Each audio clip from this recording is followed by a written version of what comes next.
Si aawit si anak ni Pastor. Okay.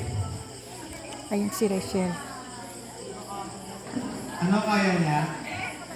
Kaya, okay ka? May minusan ka lang? Ha? Wala? Oh, sabi mo, okay. Sige. Mag-duet na sa akin. Meron ka bang sa JJ na minus one na middle key?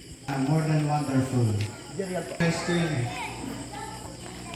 Kapatid, ang question doon, sa judgment day ng Diyos, hindi sa matagal na panahon ngayon, sabihin mo, okay, ito katulad nito, mga bata.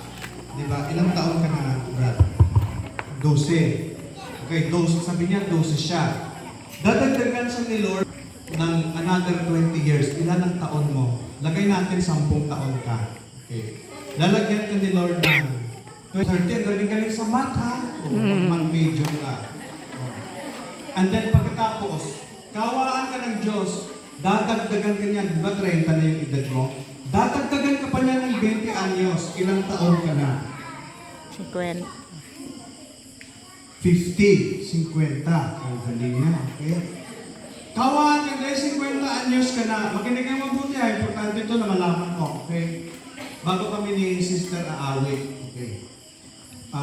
Ngayon, dadagdagan ka ni Lord dahil naawa si Lord, dinagdagan ka ni Lord ng 20 anyos. Ilang taon ka na?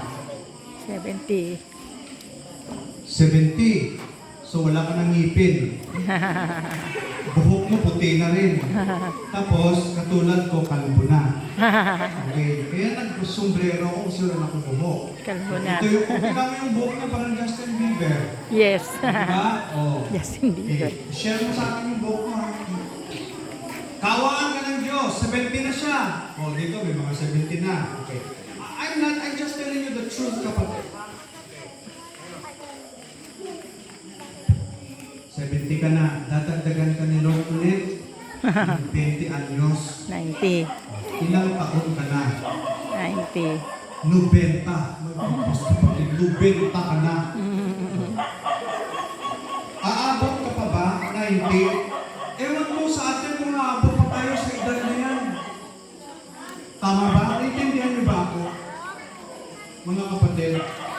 Oh, dahil gusto mo maabot, yung pamimigay ng gobernador sa'yo ng 100,000, pag umabot ka ng 100,000, 100 years old, makakatanggap ka ng 100,000. Ngayon, tanong ko sa'yo, aabot ka pa ba ng 100? Ano na kaya yung mga tsura natin pagdating ng 100? Edad mo?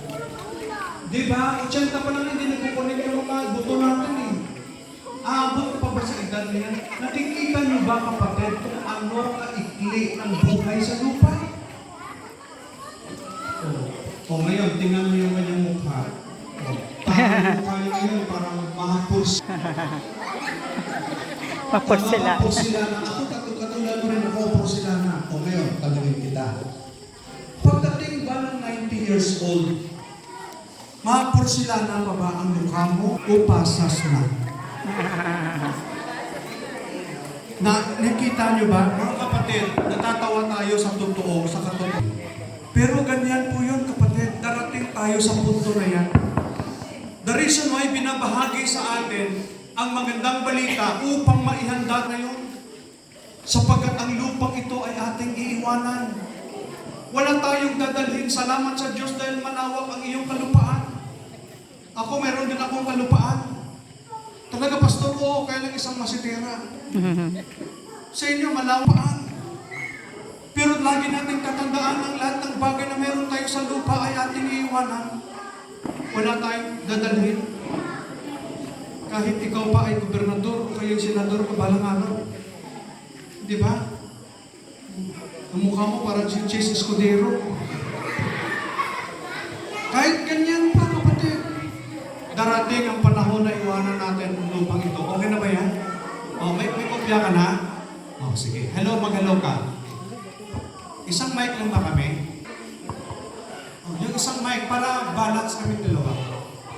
Huwag mo kita mo ang ganyan. Okay, ito na lang. Para balance yung boses namin. Ayusin mo yung minus 1 namin ha. Itong kakantahin namin, ang title nito ay More Than Wonderful. That Jesus Christ is more than wonderful sa buhay. Na Kristong iyong tinanggap, ang Kristo na tagapagligtas is more than wonderful. Sige, si JJ.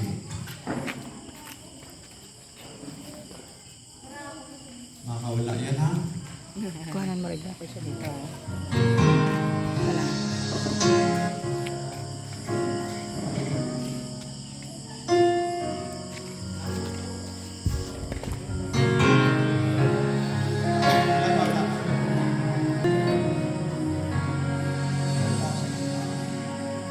Promises that He would be our counselor, Amen. mighty God, and the Prince of Tanggap yan ha. Peace. Promise that He Ano po yan? Anak po yan nung... would Dali, apo po yan ni Pastor. Pastor, senior pastor. Si Rachel. would not see.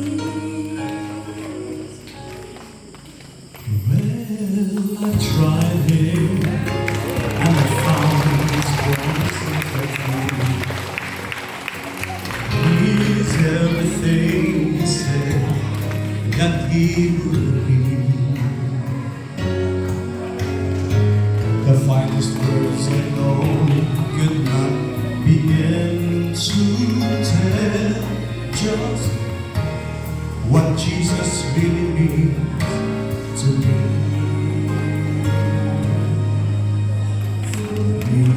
He's more wonderful than my mind can conceive. He's more wonderful than my heart can believe. He goes beyond my highest hopes and fondest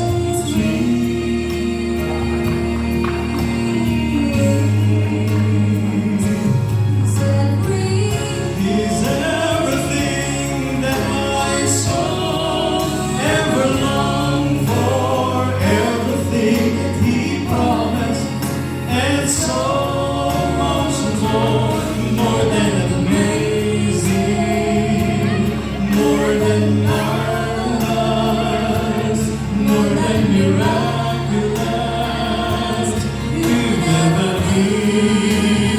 He's more than wonderful. That's what Jesus is to me.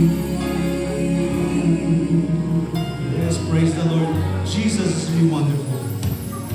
Oh, I stand amazed when I think the King of Glory would come to dwell within the heart of man. Last to know He really loves me. When I think of who He is and who I am, for He is Wonderful than my mind can conceive. He's more wonderful than my heart can believe. He goes beyond my highest hope and fondest dreams. He's everything. He's everything that my soul ever longed for, everything that He promised, and so much more than amazing.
po yung aming singer. May love gift ka sa amin pag Yung singer natin. Alright? Okay. Bago tayo mag-snacks mga kapatid, ito po yun. Alisin ko na yung cup ko. Kasi ibibigay ko sa iyo yung salita ng Diyos. Kapatid. Kaya huwag mo akong pagmasdan ng mabuti kung buho ko'y kalbo. Kasi when I was 20 years old, ang buhok ko ay hanggang dito. Yan. Hanggang 50 ako.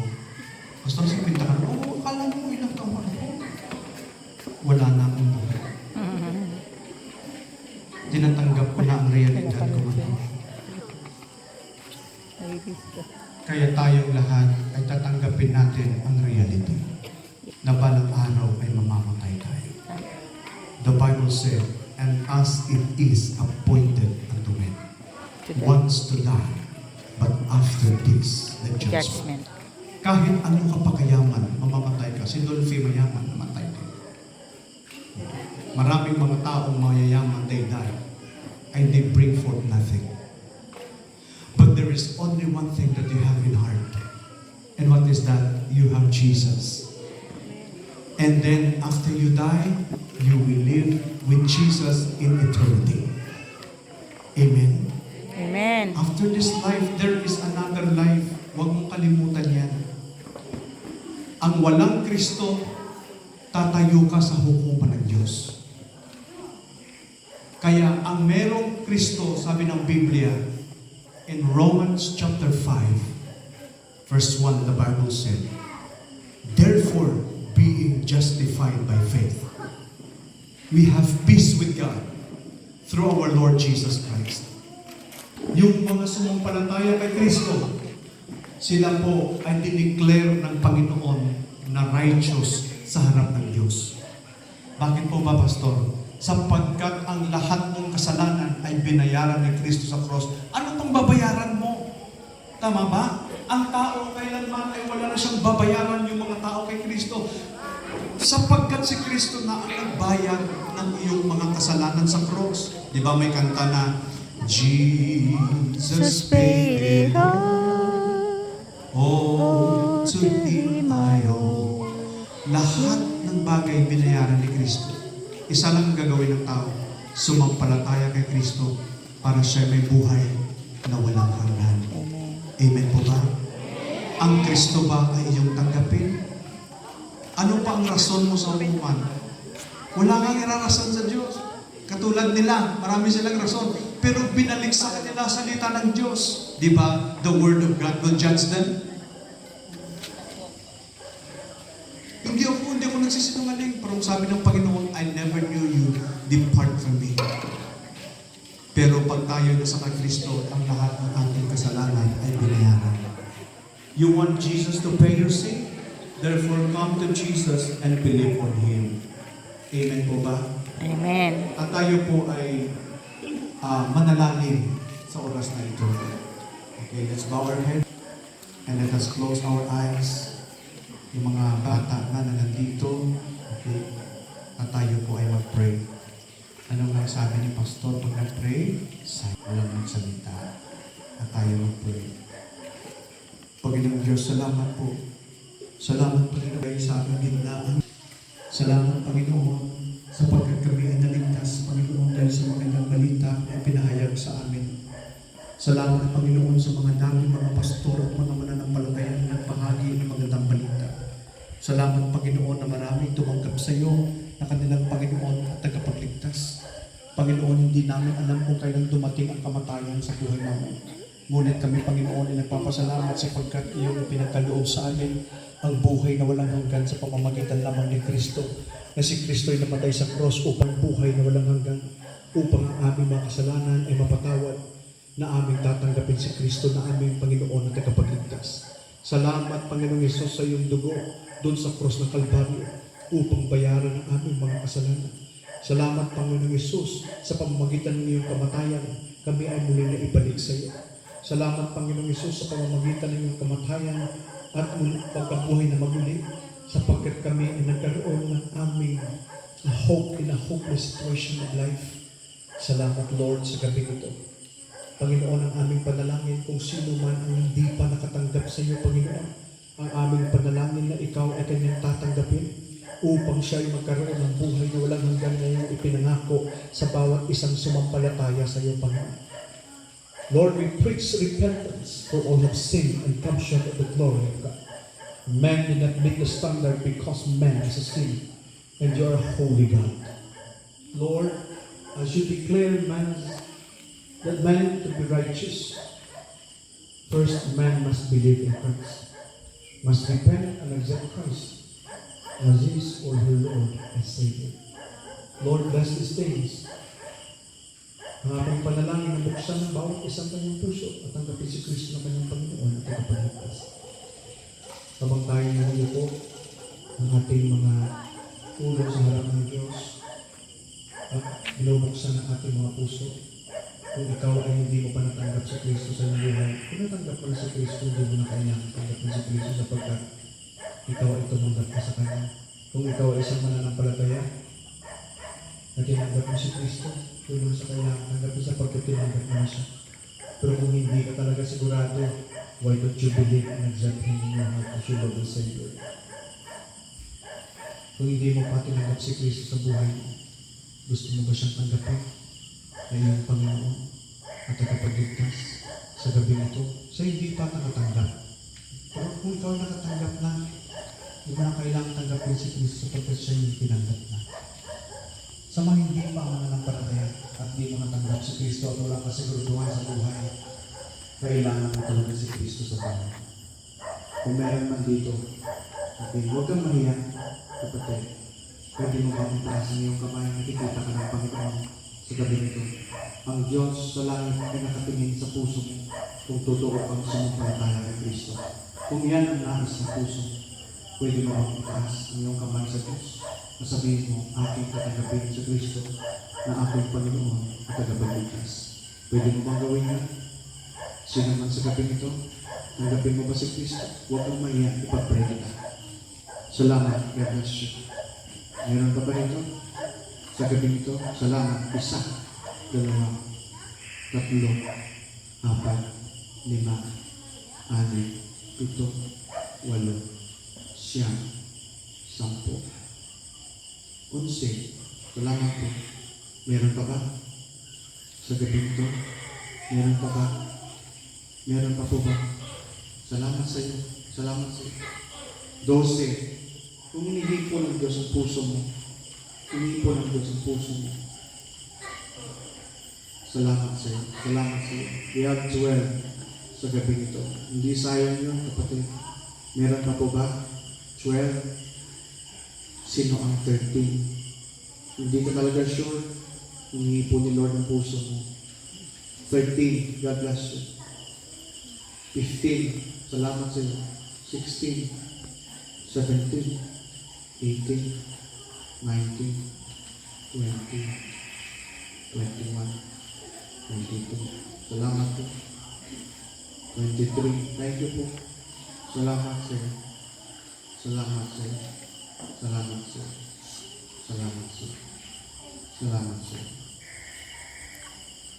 Yung mga tumaas ng kanilang kamay, dyan lang po sa inyo. Inuupuan. Sumunod po kayo sa akin sa panalangin sa oras na ito. Sa inyong inuupuan. Na yung tanggapin si Kristo ng Panginoon at tagapagligtas. Sumunod ka sa akin sa panalangin ito. Sa langit, ako ngayon ay nagsisisi sa aking kasalanan. At tinatanggap si Kristo sa aking puso, sa aking buhay, ng aking Panginoon at tagapagligtas. Panginoon Jesus, pumasok ka sa aking puso. Ibigay mo sa akin ang iyong pangako, ang buhay, walang hanggan, Iligtas mo ako. Panginoong Isus, mahigit mo buwan sa oras na ito. Linisin mo ako sa iyong dugo mula sa cross ng Kalbaryo sa kapatawaran ng ating kasalanan. Panginoong Isus, baguhin mo ang aking buhay. I-lead mo ako sa isang simbahan na tinuturo ang katotohanan. Ito ang ating panalangin sa pangalan ni Jesus. Amen. Amen. Now God's people say, Amen. Ayun po, maraming pong tumingin. Okay, mga kapatid,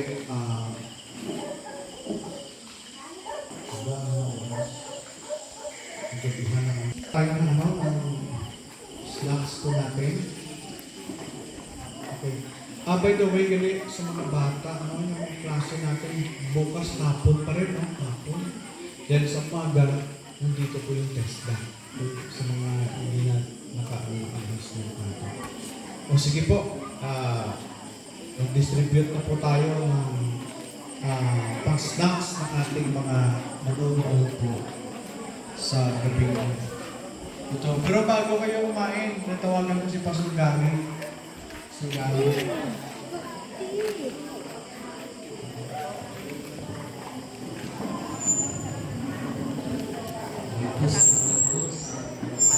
Snack time.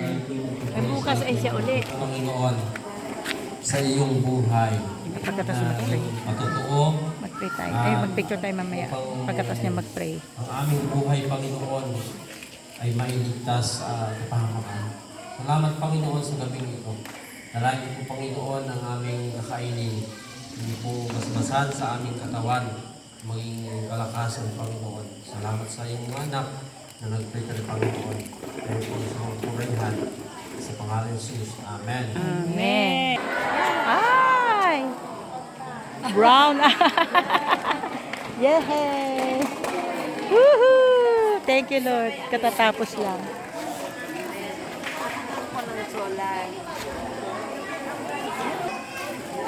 Bigla pong nag-brown out kung kailang natapos ng aming service. Thank you, Lord.